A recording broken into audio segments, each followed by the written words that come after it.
Assalamualaikum warahmatullahi wabarakatuh.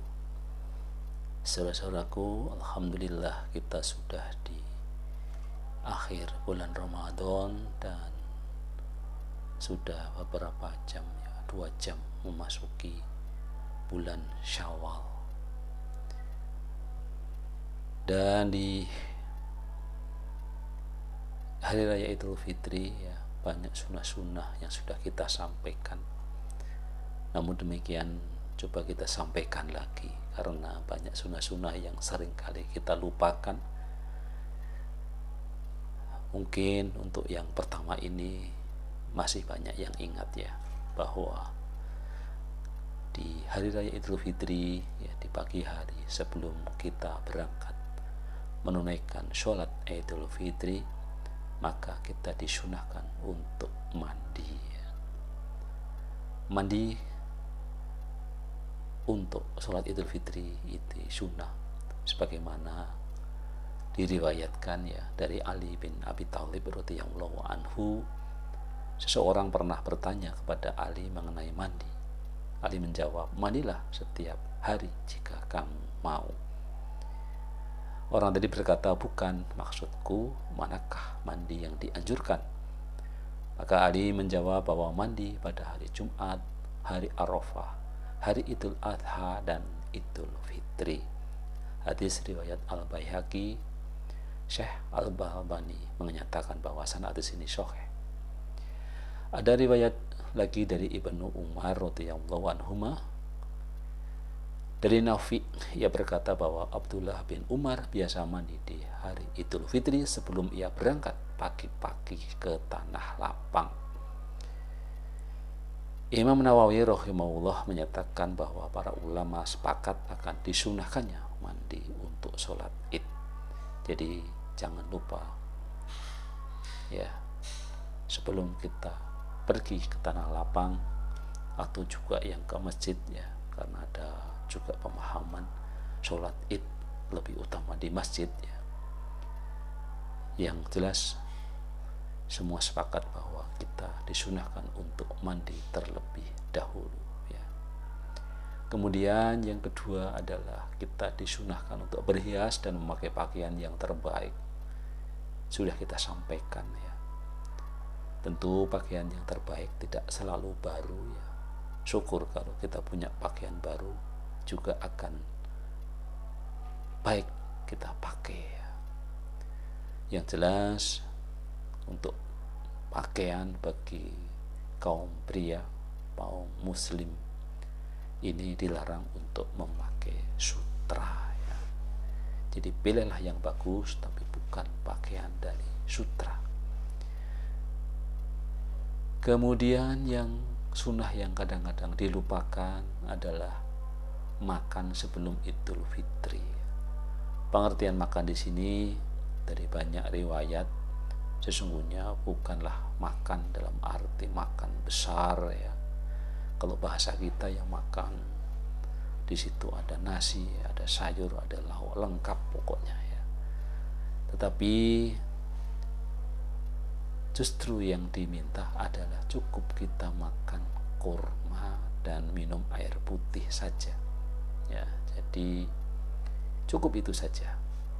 Tapi kalau kita sempat untuk makan, silahkan saja Tapi biasanya di hari raya ini kan, apalagi nanti di beberapa rumah tangga, beberapa keluarga mungkin terbatas kamar mandinya sehingga berebut untuk mandi, dan kadang-kadang kita melupakan sunnah ini makan sebelum sholat Id.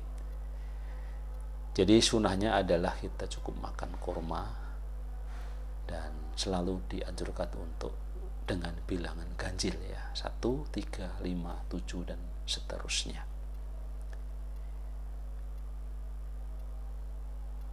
Kemudian sunnah yang sering dilupakan lagi, ini yang paling banyak dilupakan yaitu bertakbir dari rumah menuju tempat sholat.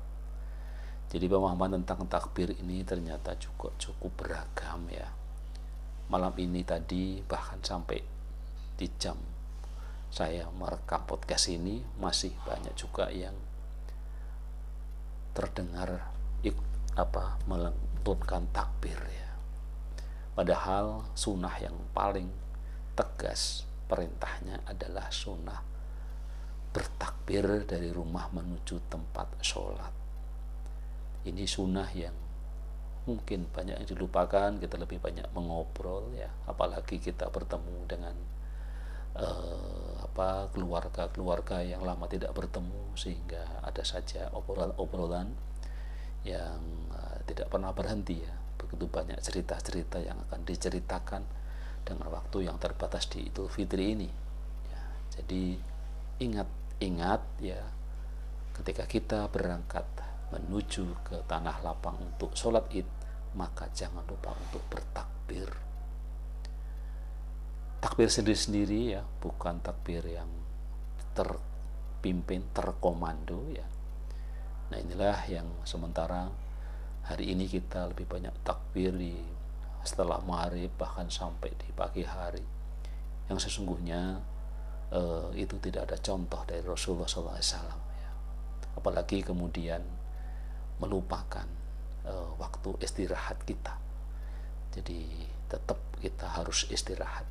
Banyak pendapat ya, termasuk Dr. Quraish Shihab yang menganjurkan bahwa takbir itu ya, takbir sendiri-sendiri, bukan terkomando ya, dan tidak harus di masjid ya.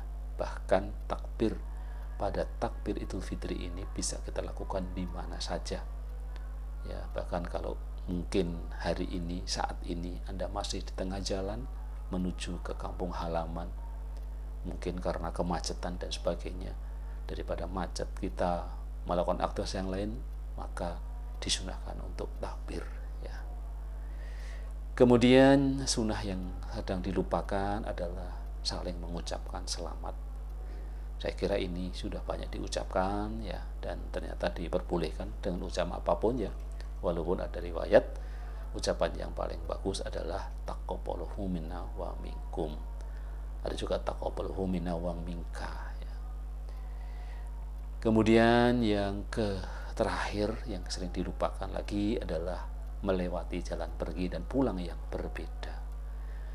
Tentu apalagi kalau kita berjalannya mungkin ya jarak ke masjid atau ke tanah lapang kita terlalu dekat ya, sehingga kadang-kadang orang kemudian dengan banyak alasan ya malas untuk mencari jalan yang lain karena udah ada jalan yang cepat gitu ya.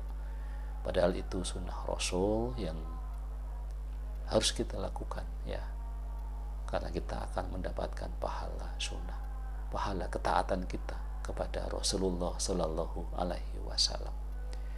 Demikian yang bisa kita sampaikan, yang kita ingatkan ya. Sekali lagi yang harus kita lakukan di pagi hari, mandi ya, kemudian pakai pakaian yang terbaik ya, terutama untuk laki-laki ya, pakai parfum ya. Kemudian yang ketiga, makan sebelum Idul Fitri cukup makan 1 butir kurma plus minum air putih. Kalau kurang 3, kalau kurang 5, dan seterusnya, kita pilih bilangan yang ganjil.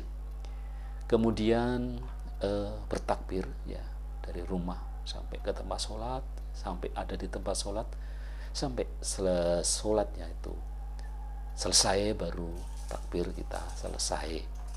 Kemudian saling mengucapkan selamat, taqabbalallahu minna wa minkum, dan kita pulang dengan jalan yang berbeda dari ketika kita berangkat ke tanah lapang.